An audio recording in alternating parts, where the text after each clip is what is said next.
Ang akin pong tinatanong sa aking privilege speech kahapon ay bakit parang hindi ninyo pinagbigyan ang ibang mga tao na napakarami nilang dapat sabihin para sa ganun malaman natin ang katotohanan. Kayo po ang nagsabi, Senator Lacson, Mr. President, napupuntahan natin lahat ng lugar na kung saan ang ebidensya.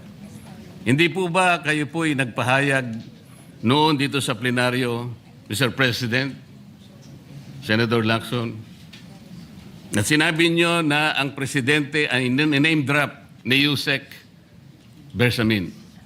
Hindi ko man lang po nakita yung kanyang katauhan na ipinatawag nyo dito. Samantalang napakalaki ng dapat niyang ipaliwanag sapagkat kayo po ang nagsabi sa pamamagitan ng pagtitiwala ninyo sa ibinigay na testimony ni Yusek Bernardo na niname drop niya ang presidente. 100 billion pesos po pinag-uusapan dito na kung saan ang porsyentong tinanggap nila sang-ayon din sa inyong pagpapahayag ay 8 billion pesos. Nagtataka po kami, ang taong bayan, hindi nyo man lang pinatawag si Yusek Bersamin. Nagtataka din po ako. Alam po ninyo ito. Nakiusap. Nagpresenta si ex-Governor Chavit Singson. At iminungkahi ko po sa inyo. At ang sabi nyo, sige po, sa susunod na pagdinig natin, ay iimbitahan natin siya.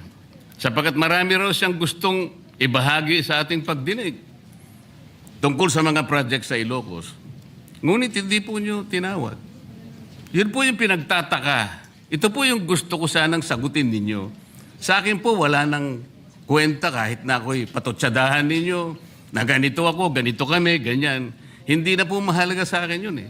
Ang mahalaga po, Mr. President, ang taong bayan ngayon na naghihintay ng kasagutan sa maraming katanungan nila kung magagawa pa natin na buklatin lahat ang dapat buklatin. Kilalanin kung sino dapat kilalanin. Ang gusto ko pa po sana, Mr. President, sana sagutin po ninyo, Senator Lacson. May I respond, Mr. President? May I respond, Mr. President? Yes, please, go ahead. Mr. President, Your Honor, have you read the partial committee report? Ganito po ang nangyari, Mr. No, have President. you read the partial committee report? That is my question, Mr. President. Binasa ko po, ngunit hindi ko po magawan ng paraan kung paano ko po itatrato. Kasi kahit na po ganun ang nangyari, tiningnan ko po eh. Kaya lang, sabi ko sa mga staff ko, nung mag-meeting kami, bakit ka ako wala man lang pirma ito? Ito po italiwas po sa inyong ipinahayag kahapon. Sinabi nyo rito, If I may be natanggap allowed, ko. Mr. President. Patapusin niyo muna ako para may paliwanag ko kung bakit hindi man lang ako sumagot sa inyo dito sa ibinigay niyong material na ito. Kasi sinabi po ninyo, for one, I have it on record that his office already received a copy of the BRC Partial Committee report as early as February 11, both hard and soft copies, but he has not signed it, even with I dissent remark. It follows that as chairman, I was first to sign before routing the same contrary to his claim that I did not. Kahapon lang po namin nakita ito, Mr. President. Pero hawak ko po dito yung ipinrint naming kopya na nakuha lang namin sa isang link sa PDF document. Kami lang po nagprint nun. Wala pong pirma. Mr. President, we assume that it came from the office of Senator Lacson or probably from the Blue Ribbon Committee. I would not assume otherwise. So sabi ko, kung walang pirma ito, wala man lang covering letter, ano bang gagawin namin dito? Gagawin ba nating banderitas ito? Ganun po ba yung pagbibigay ng isang importanteng dokumento? Kung inaakala po yung importante ito, bakit wala naman pong pirma man lang? Sa akin palagay, hindi po ganun ang pagtrato sa amin bilang miyembro ng Blue Ribbon Committee. Dapat man lang sana, kahit na initial nyo lang po at meron siguro kayong instruction doon, anong gagawin namin dito? Now, before Senator Lacson responds, Will you answer the question? Did you read it or not? That was the question. Yes, Mr. President. You read it. Okay, Senator Lacson, go ahead. Yes, Mr. President. I mentioned it in my privilege speech.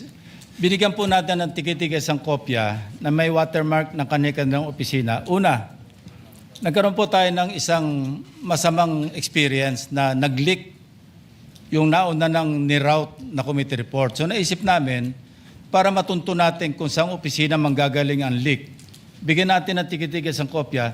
Hindi po talaga pipirmahan yun kasi advance copy po yun eh. Nasabihan po namin ang kanilang mga staff na kapag ready na sila na pumirma at nabasa nila, hudyatan nila kami, ipapadala namin yung physical or yung hard copy. Nandun po yung signature page, nakapirma po ako doon. Hindi ko po pwede ikalat yun nang wala akong pirma kasi ako yung chairman. Hindi niyo po narinig yung aking paliwanag sa aking privilege speech na talagang walang pirma yung aming ikinalat sa bawat miyembro. Dahil yon para lang mapabilis kasi 400 pages po. Alam ko magtatagal mabasa. So para simultaneously, isipin niyo po Mr. President, kung isang kopya lamang yon na aking igagala sa 17 o 20 miyembro ng Blue Ribbon Committee, isang taon po, baka hindi pa tapos mabasa. So gumawa kami ng nag-devise po kami ng isang pamamaraan para simultaneously, sabay-sabay nila mabasa with the advice to their staff na kapag nabasa na at ready ng pumirma, sabihan kami, dadali namin yung kopya na mayroong signature page at sa kanila pipirmahan. Katunayan kahapon po si Senator Bam Aquino. Binigyan namin sa kanya yung may signature page at pumirma siya. Hindi po matatapos kung yung 467 yata na pages, iisa-isahin namin iikot. Mahirap po. Gumawa na nga kami ng paraan para matakil na sa floor, ma-defend ko, at makamove forward tayo na tulad ng binanggit ko sa aking privilege speech, simula na tayo uli ng mga panibagong pagdinig.